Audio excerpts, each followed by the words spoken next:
right. Good afternoon or good morning, depending where you are, who you are, where you are. Brett Henderson, exciting new episode today of the Veteran Entrepreneur Masterclass podcast and YouTube channel. We have esteemed, I was actually making up a word, astute. I think it's astute guest. I kept using that in the last few episodes. Like, now why am I coining welcome phrases? I'm not going to do that anymore. So welcome Waldo. What's going on, sir? How are you today?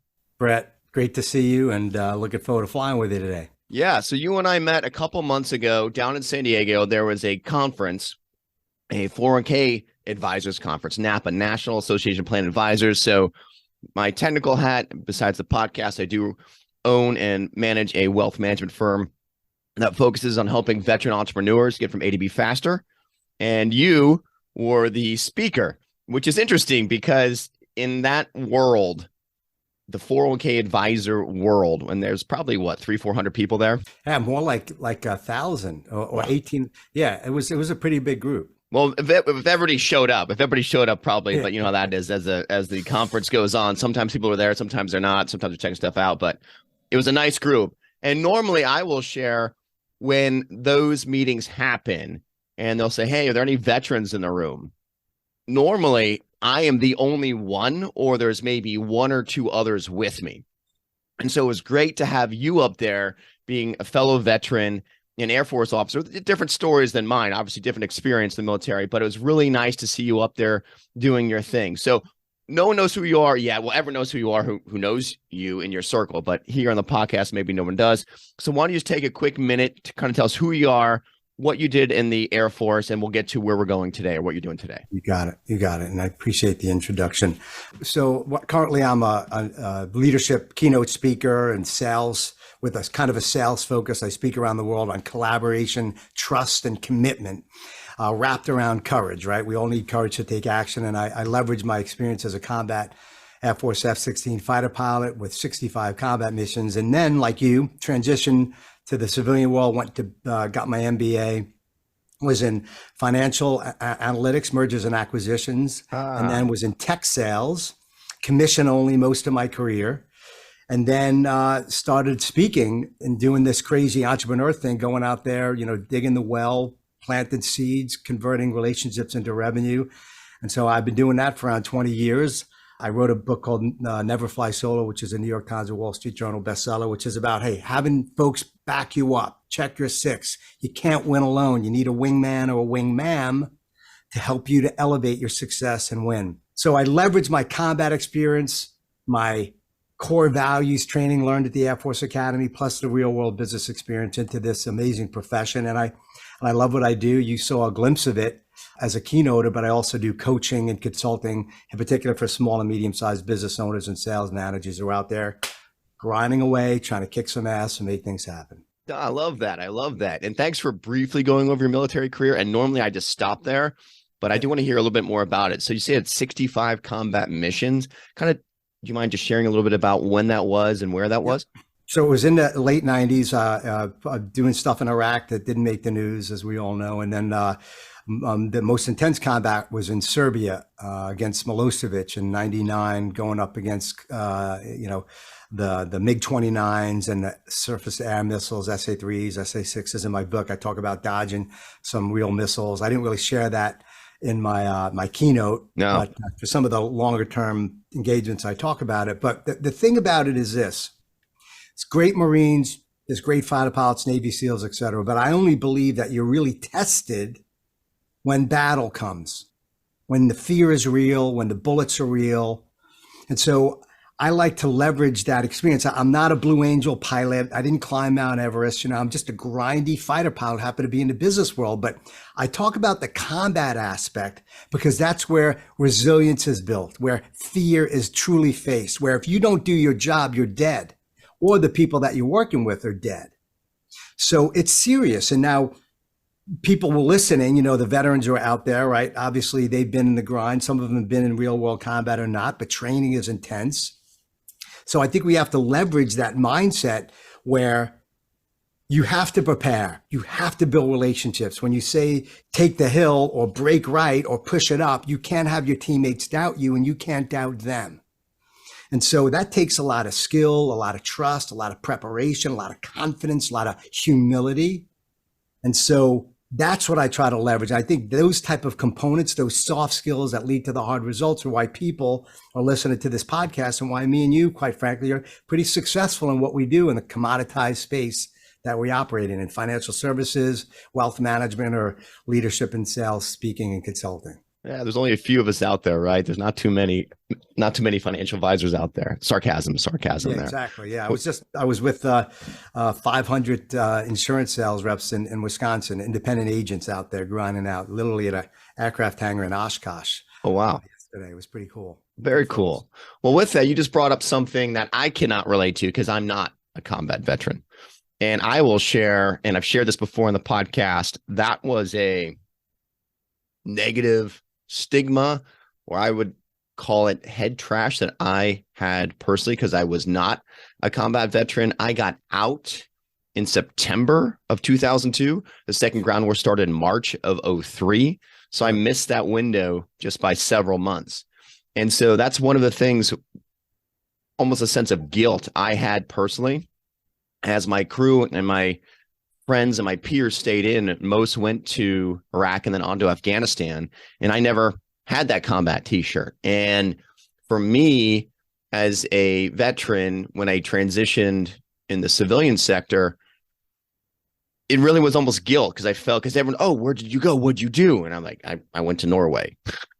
I hung out with beautiful blonde women and made snowballs one winter. That's really what I did as far as my deployment. And so I felt guilty. I had self-guilt and self-doubt, not doubt, but just guilt. And then I didn't have a car or combat action ribbon.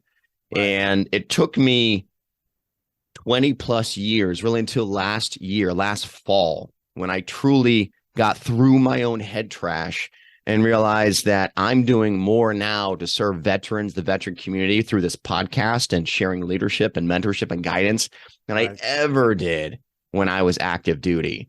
So it took me. So if you're a veteran, why am I sharing this? If you're a veteran and you're listening and you're not a combat veteran, you don't have a car, it's okay. You still signed up, you still volunteered, you still did your time.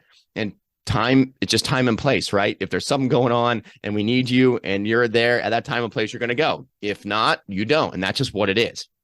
Right. Yeah. So a lot of us, I think I am not alone with that mindset for the non-combat veterans that, I feel like I'm undeserving or I'm a different caliber of veteran because I don't have those experiences, because I never had the life or death situation. I did actually have in training something very similar, which is a whole nother story, but I just didn't have that. So I will share, and I appreciate you sharing. It's just a different perspective, but there's nothing wrong with you as a veteran if you didn't go to combat. It's time and place, and you did your time. And if you would have gone, you'd know. But the mental challenge I will share that you don't have, because you know how you would have, you know how you did, Waldo, you know how you did. For us, the non-combat veterans, especially if you're in combat arms, MOS, where you're training for combat, sure. It's like being on the high school soccer team for 4 years, going to practice every day and never having a game. And you just wonder how you would have done. And that's a guilt or self-doubt or just head trash many of us have, myself included, until it took me literally 20 years to let it go. And it's okay, because we're doing more stuff now. So any perspective on that? Because you do have the car and I don't. Any just thoughts on that as I'm kind of sharing? Does that trigger any thoughts in your mind? Yeah, totally. Some very, very significant points that can relate to the veterans, not just in the military, but the newbies that may be entering the entrepreneurial space, where they may not have the credibility or the flight time or the ground hours in combat, trying to establish credibility in the business world.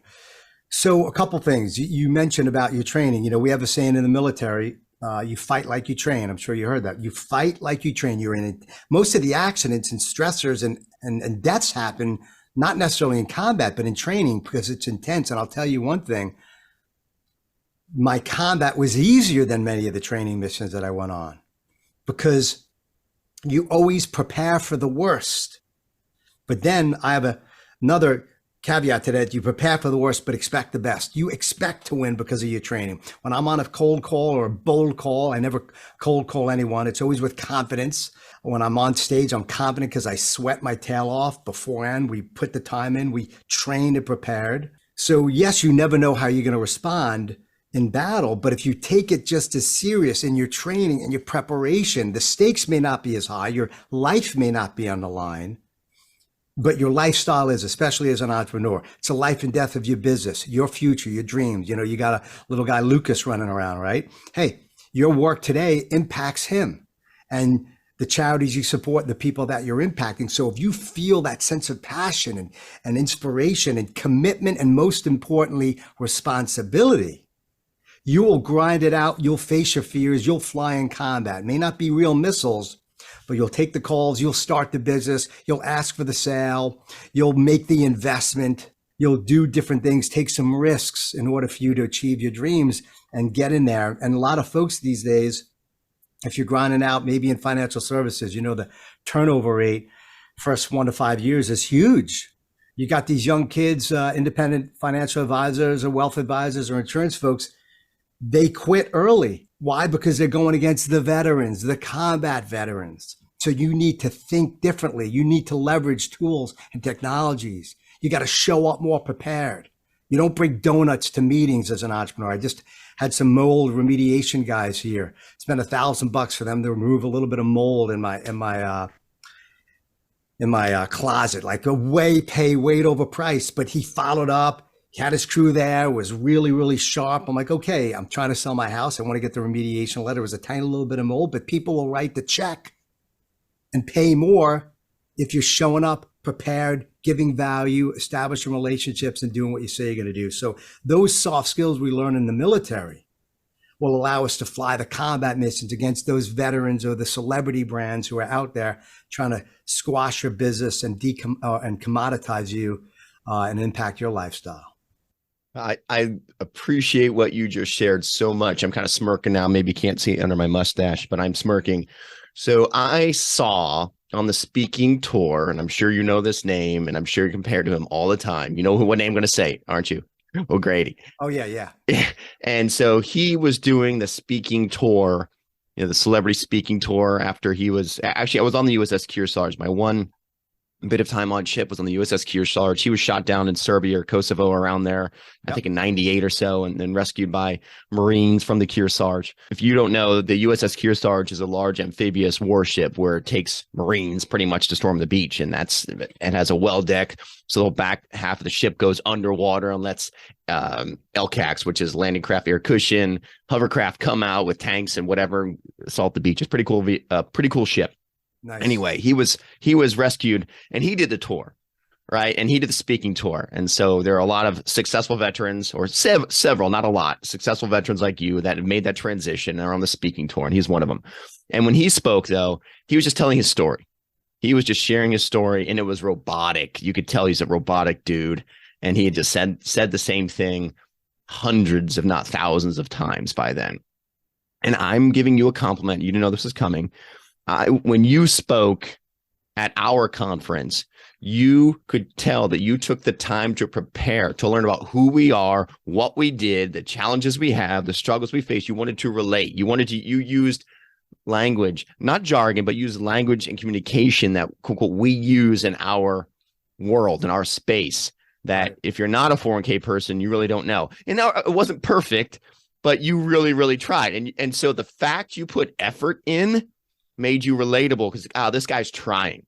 And that if you can sense that someone's trying, you give them credibility, right? So you came across, even though you're doing your, push it up and all that, which as a Marine, we don't do that. So it's we can talk about what that is. But I was impressed by the amount of time you took for preparation. You could tell that you took the gig seriously. You weren't just, hey, give me my check. Let me stand here and rah, look at me. I'm flying planes. I'm cool. You tried to relate every story to us in our space. I think there's a lot to that. So I'm commending you for that. You didn't know I was going to share that, but you could tell how much you take that situation seriously and how you prepared for it. And I will end this point with one caveat. You just made me feel guilty because I had a big client meeting, existing client, had been my client for 10, 20 years. And I just brought them a whole bunch of donuts. And so they had Krispy Kreme down there. And like, dude, I brought like 3 dozen Krispy Kreme donuts warm off the list. So I still like donuts, and donuts are okay. I work out so I can enjoy my donuts, but I think donuts are okay still in the morning sometimes. I'm glad you mentioned that. And I use it as an analogy. I've been in sales, like, so we know, like, you could bring the donuts, but you better bring the heat and the preparation as well. I've been doing this 20 years. And I really appreciate the compliment and getting to know you as well, Brett, because you're a pro. I like your background. For those that don't know, Brett always does, at least he did with me, a pre-prep call. Hey, let's not just fly by the seat of our pants on these calls. We got people, the listeners, who want value, right?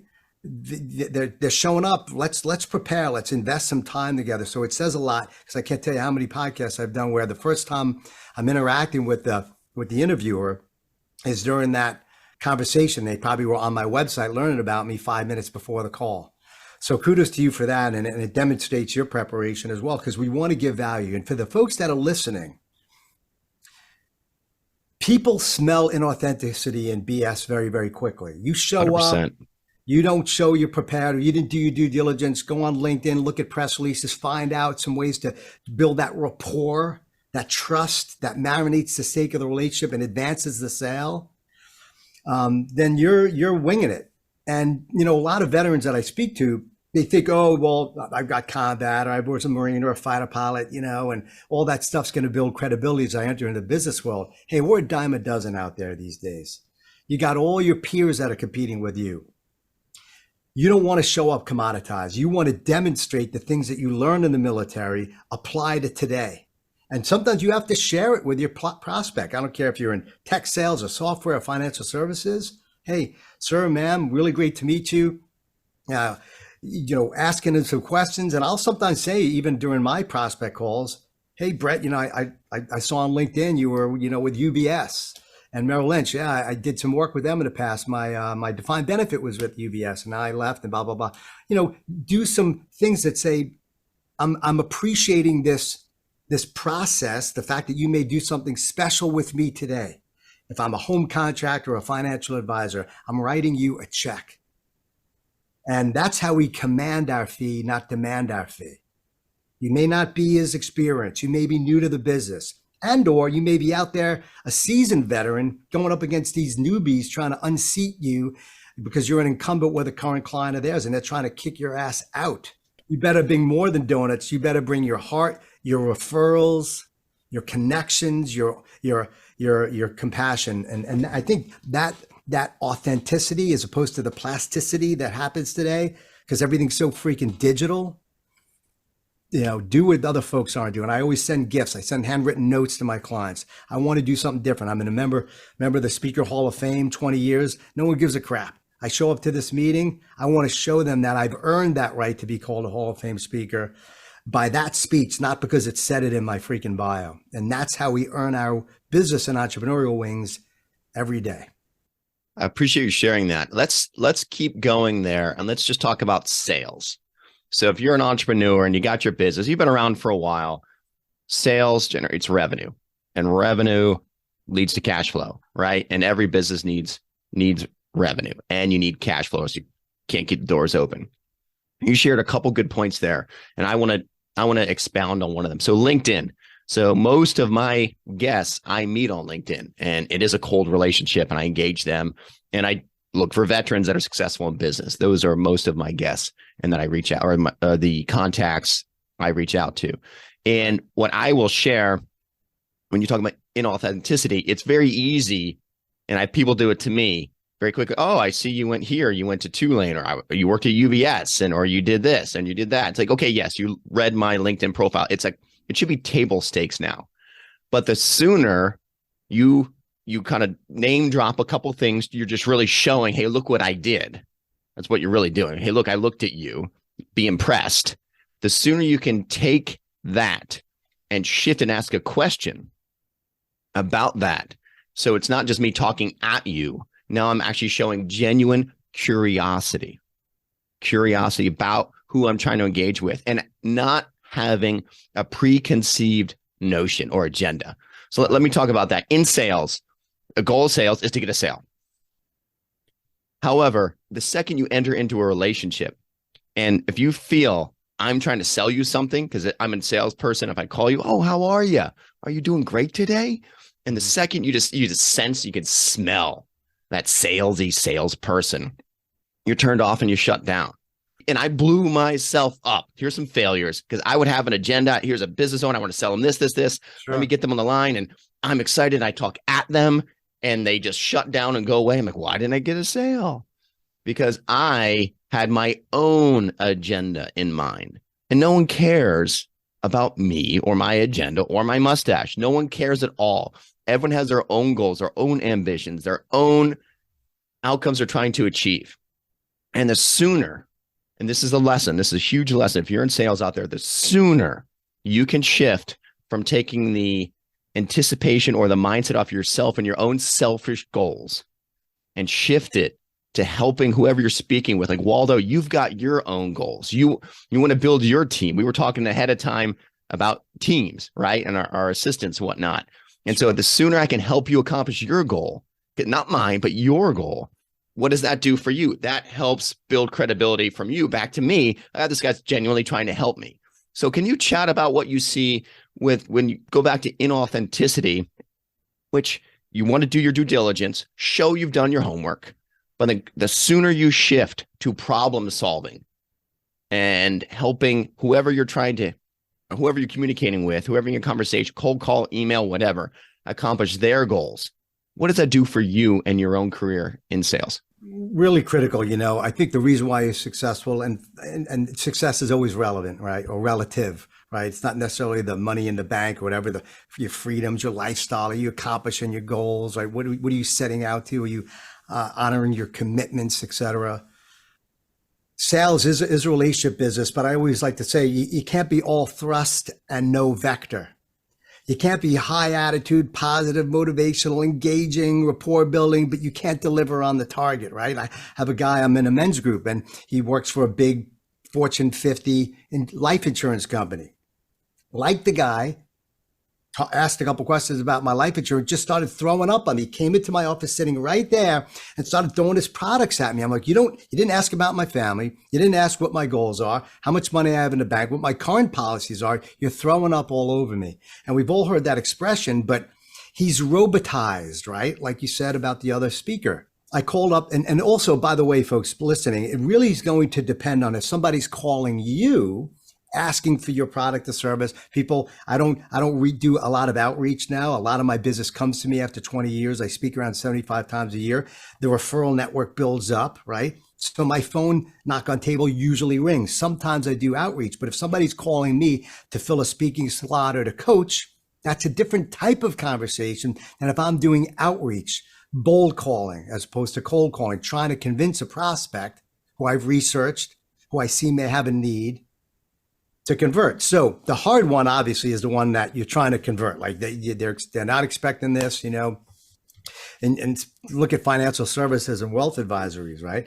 Like, goodness gracious, you gotta see if they have a financial advisor, right? Are you willing to unseat them? Maybe take a part of their business, ask about their background. Maybe they don't work with advisors. Maybe they're doing everything on the internet and TD Ameritrade or whatever.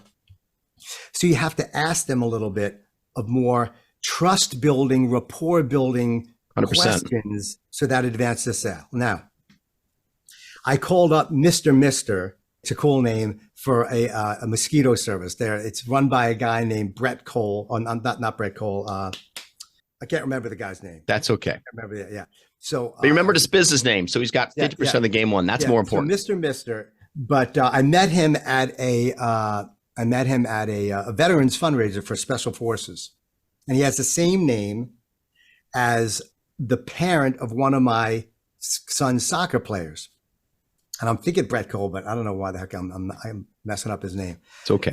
Whoever's listening, you'll be 55 and balding like me one day and with a bad memory. So long story short, I called up, the guy answered. It wasn't him, but it was one of the sales reps. And he left a message initially, and I called him back. We got on the phone. Hey, Waldo, blah, blah. Hey, so pretty cool name. I heard on your voicemail message, you're the wingman. Were you a pilot or something? He's like, yeah, oh, pretty cool. Wow, what'd you fly?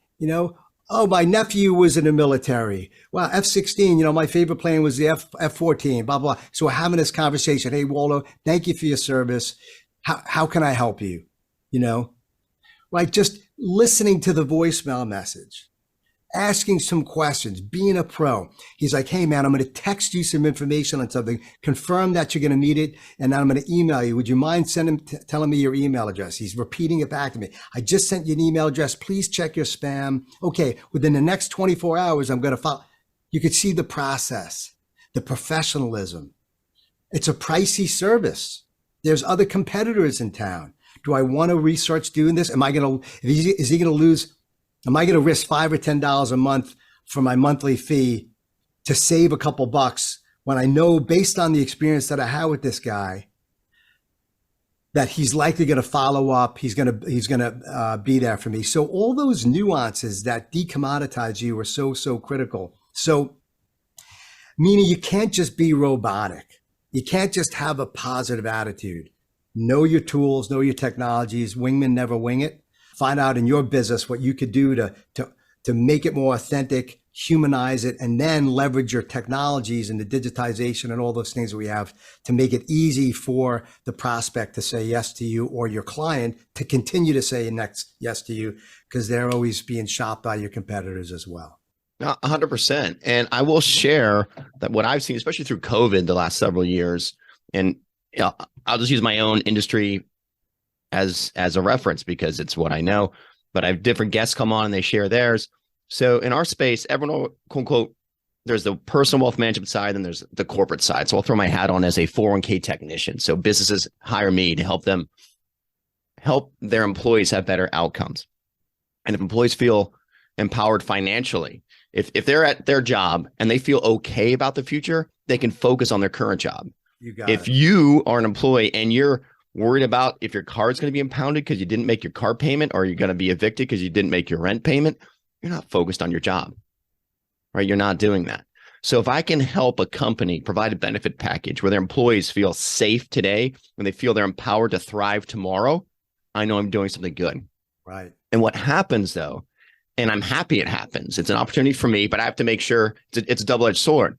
In our space, in my industry, there are incumbents, there are other advisors like me. And once they get on board for a client, they just send a report every quarter. Do you need anything? Here's my report. Do you need anything? Here's my report. Do you need, and that's it. That's all they do. They're not bringing new ideas. They're not continually evolving. And that's an opportunity for me. Because if I can bring something new, and my something new helps them achieve a better outcome, and I will add the main issue that I face personally, professionally, is if I'm going to be engaged or someone wants to engage me or retain us, I call it engagement, not a retainer. I have to make sure that process of transition from whoever they have to me is as painless as possible. Because the main issue I face, I'll deliver a massive value and a client will be like, or a prospect will be like, oh, I just don't want to go through the change. So as long as I can make that pain of change not that big an issue and they see the massive value, they'll move forward. But if that pain of change outweighs the value you're delivering, you'll never bring someone new on. Can you chat with that? Yeah. So really important. We've all heard about, you got to find the pain, what keeps you up at night. We've all heard that expression. Once you find that pain, you can find a way to acquiesce their issues, reduce the pain, and serve them, right? So that the feeling of staying in the pain and the action of staying with the pain, has to be greater than the process and the pain to break away from it and start something new. And it's risky for all these folks, especially when it comes to their money or their health and fitness, et cetera. And it's the same way with entrepreneurs in business. Maybe there are some folks listening who have a side hustle. And I don't believe in side hustles. I believe you got to go all freaking in. Now, your side hustle better not happen between 8 and 6 for that matter. 10 hours a day, 12 hours a day. You better be grinding it out, working your tail off in the current job that you have, and then investing at night. A lot of the side hustle happens when people are distracted. They're doing a shit job in their current responsibility, working 4 to 5 hours out of an 8 or 10 hour day, and then they're side hustling, building their business. It's inauthentic, it's wrong, and you're doing a disservice and lacking integrity to the people that are writing you a check. You better put in the work after hours and grind it out. That's what I did with my business. I was making 30 to 50 grand a month, cold calling, bold calling in the M&A world as a commission only sales rep at night. I was taking that money, investing in tools, internet, web design to build my business. I didn't go out drinking Bud Light, especially Bud these days. I didn't go out messing around. I was focused on building my business. I was committed. I was sacrificing. Now, back to the pain. There's always going to be some pain involved. You got to, we have a saying, the more you sweat in peace, the less you bleed in battle. It's a pretty relatively common military term. I didn't make it up. The more you sweat in peace, the less you bleed in battle. Now, you put in the time and the sacrifice, you're going to bleed less in battle. But here's the other side of the pain that you as an entrepreneur need to really focus on, and also have your prospects and clients focus on, because the pain must also be aligned with the joy. And what I mean by that, I believe it's not what keeps us up at night that matters. It's what gets us out of bed. What keeps us up at night is fear-based. It's debilitating. It distracts us. It holds us back. It gets us, anxiety provoking. What gets us out of bed is joyful. It builds courage. You got your son, Lucas, right? When you're going to save your son, God forbid, somebody comes after him, or he's got to jump off that diving board that I talked about. For those that don't know, I was massively afraid of heights as a kid, and I had to jump off a 33 feet high diving board to graduate the Air Force Academy and even have a chance of being a pilot. Now, I'm massively afraid of heights. I jumped off that diving board. Now, you would jump off that diving board. I don't know if I shared this in the speech, Brad. I don't believe I did. I rarely do. I think you did. But you talked about the high dive. Yeah. And so, but if you're on a high dive and afraid of heights, or something that's really high, you may not even be afraid of heights. 60 feet, you're going to live, but it's freaking high. I don't care if you're fearless or not, you're going to be afraid to jump. But if Lucas was screaming, "Daddy, Daddy, help me," you're jumping. You're not thinking of your fear. You're thinking of your love. You're thinking of your responsibility, the joy that this young thing brings to your life. And so you got to think about the joy in your business, the future home that you're going to buy, the private school you may put your kid to, the Disney vacation, the freedom that you're going to get. That's the true long-term thrust that'll get you through the missiles and the fears and the painful nights. You got to think, what the heck is going to get you out of bed? Same thing with your clients, because you got to ask them, well, I know it's going to take risky. Well, what's the cost of you not taking this risk and moving over? You're going to have more money for your kids. You're going to be able to buy that investment home that you said you wanted. You're retiring in 7 years, or you're retiring in 30. You're getting married next year. How much more confident and joyful will you be knowing that you went through the pain to invest 30% of your income today into a 401k, et cetera, et cetera. So they have to find that joy, the thing that gets them out of bed. A very important mind shift. Because when I went to battle in combat, I was scared to death of those missiles. And by the way, having claustrophobic panic attacks, which is another story.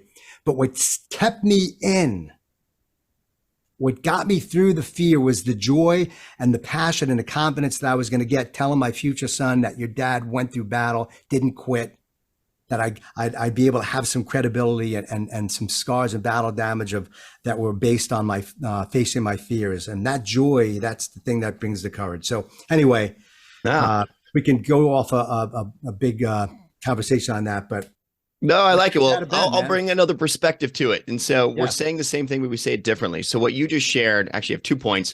First point is what you just shared, I call your purpose. Sure. You must find your purpose. And your purpose, once you have your purpose, my purpose is to help veteran entrepreneurs go to A to B as fast as they can so they can dominate whatever they want to do. So my mission is to position my clients to accomplish their mission. That's my mission. On my website, it's there. And then as we grow, we generate revenue by delivering massive value. We can take a piece of that revenue and share it with the Battle Buddy Foundation. And Kenny Bass has been on my podcast a couple of times. Kenny Bass helps veterans with PTSD get a service dog so they don't effing shoot themselves. That's how I lost my best friend March 10th, 2018, a little over 5 years ago, because he didn't have a purpose. And I've shared this now a couple times on podcasts. I'm going to share it again. It's a good story. Another veteran asked me to come on their group. They had a Zoom group and they asked me to join. And we have the Veteran Entrepreneur Masterclass. There's the podcast, the YouTube channel. There's also a group, a veteran group where we get together and talk about business and kicking ass, taking names. And this other group asked me to join. And it was a veteran group. So I was excited. I showed up and fired up. How you guys doing? High energy. I have my pre-workout, so I'm amped up. And some of the members were just like, yeah, just want to get out of bed today. And this. And I was like, whoa. It just like, what? This group had so many members. It was more of a support group where these veterans did not have a purpose. And you could sense it. They didn't have the joy to get out of bed that you were discussing. They didn't have their why, what's feeding them or driving them to move forward.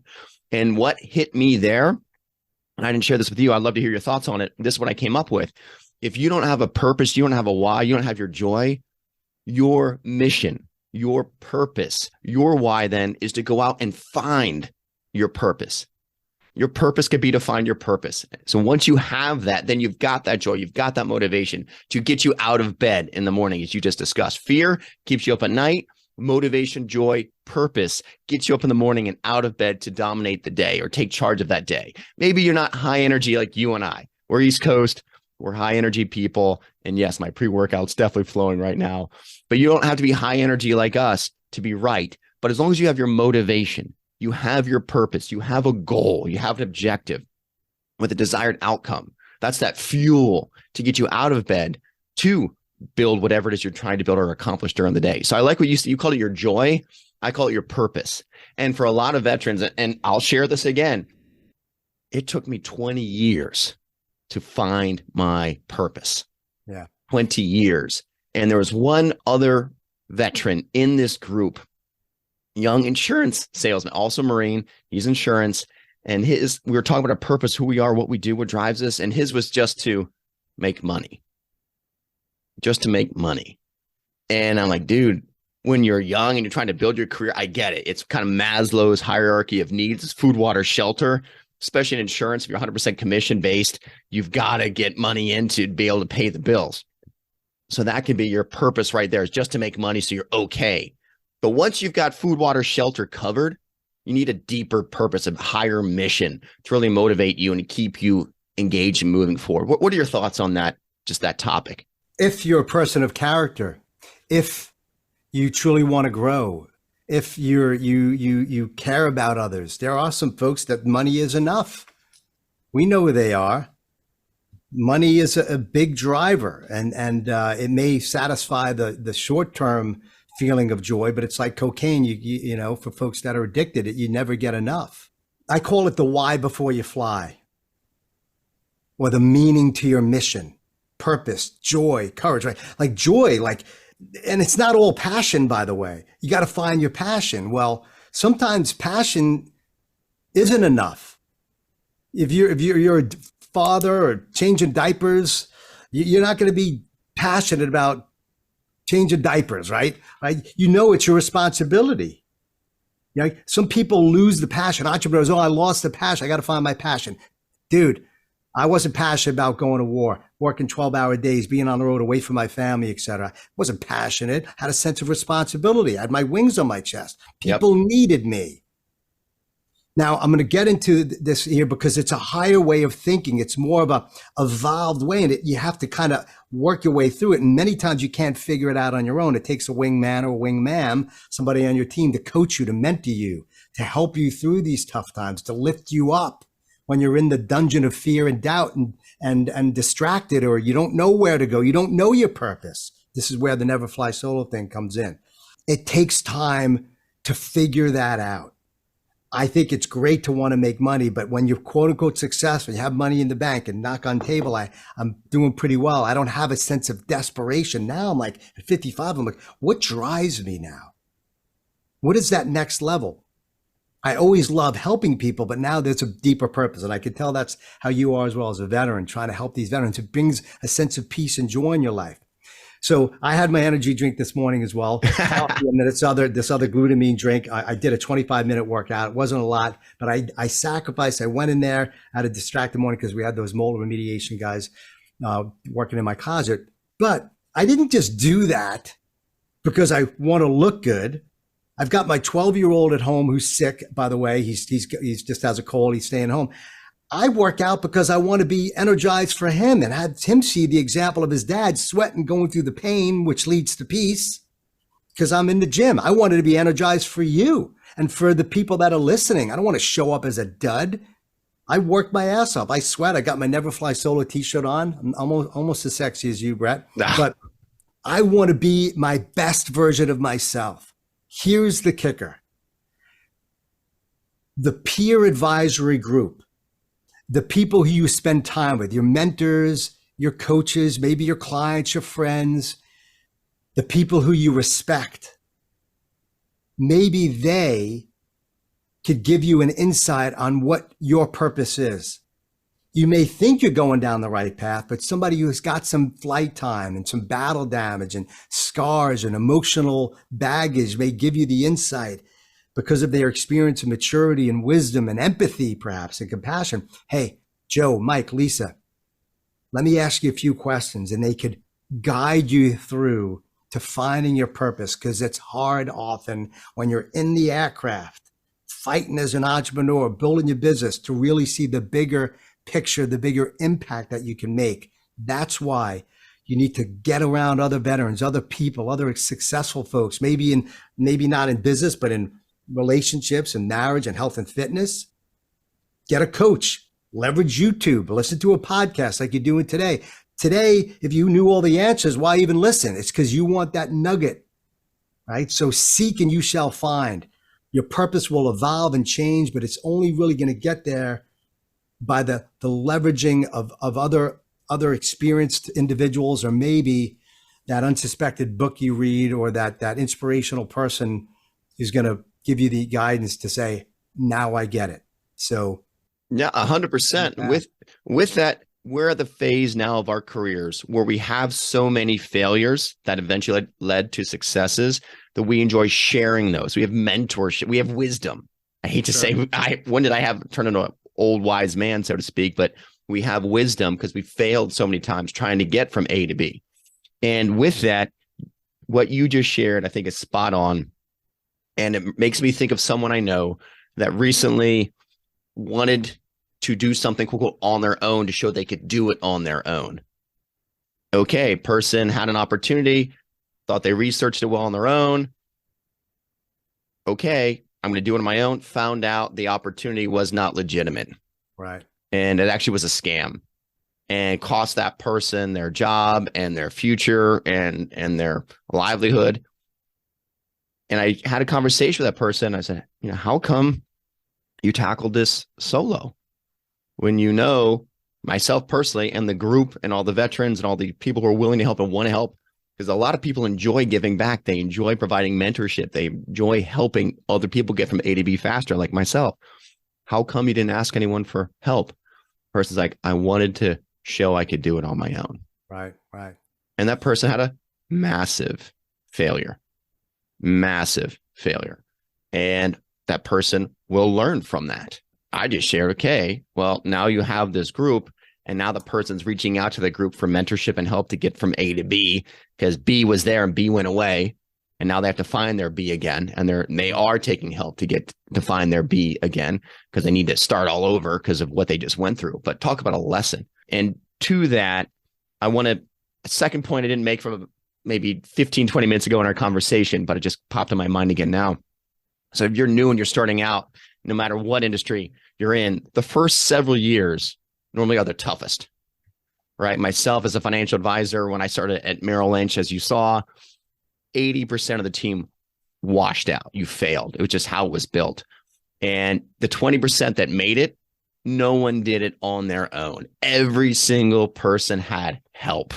And the big firms changed their policy where you no longer could be on your own as a new advisor. You must be part of a team because they know you're not going to make it on your own. The goals are too high, too much, too soon. You cannot do it. You cannot build the skill set, the expertise, and deliver in the timeline they give you without help. You just cannot do it.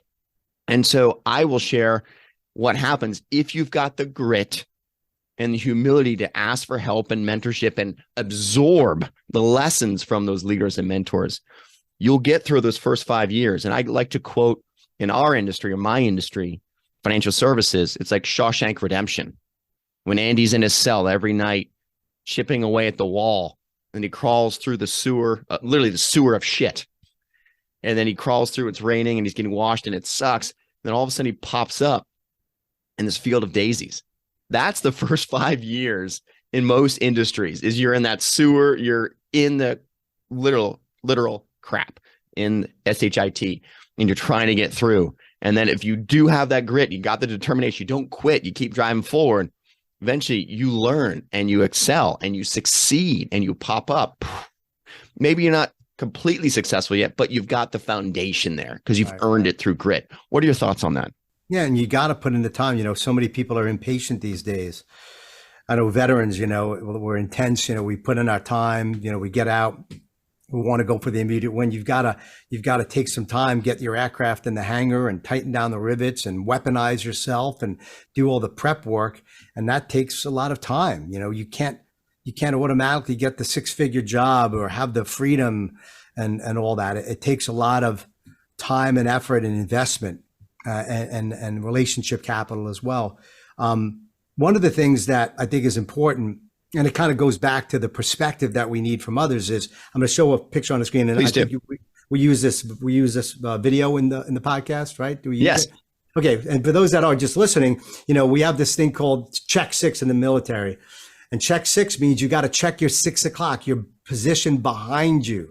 Right? The most vulnerable position. Now in an F-16, you can't see if you're getting shot at or leaking fuel. However, the person next to you at your left, 9 o'clock, or right, 3 o'clock, they can look over their shoulder and see if you're on fire, see if you're leaking fuel, see if an enemy aircraft's trying to sneak up on you and shoot you down. You can't see your most vulnerable position, but your teammate, your mentor, your coach, your loved one can. And then if they're really good, they'll tell you to take action, right? Break right, take action, right? You remember this from my speech. And so part of it, and it relates back to your ability to ask for help, is to remember as an entrepreneur, especially as a veteran where it was about teamwork and trusting your wingman to do his or her job, is, hey man, what do you got for me? What am I missing? Are you going to get defensive if they tell you what you need to hear or not what you want to hear? Are you going to listen to and absorb their feedback? Which, by the way, every coach, every feedback is not always right. You got to filter it through your own paradigm, your own value system. And so listen and be approachable. Have people be willing to tell you you're wrong. Get your ego out of the way, and then continuously get coached and find others who've had their 6 kicked as opposed to just checked, right? And then learn from those lessons, and then seek and you shall find. I have a saying, make your friends your mentors and your mentors your friends.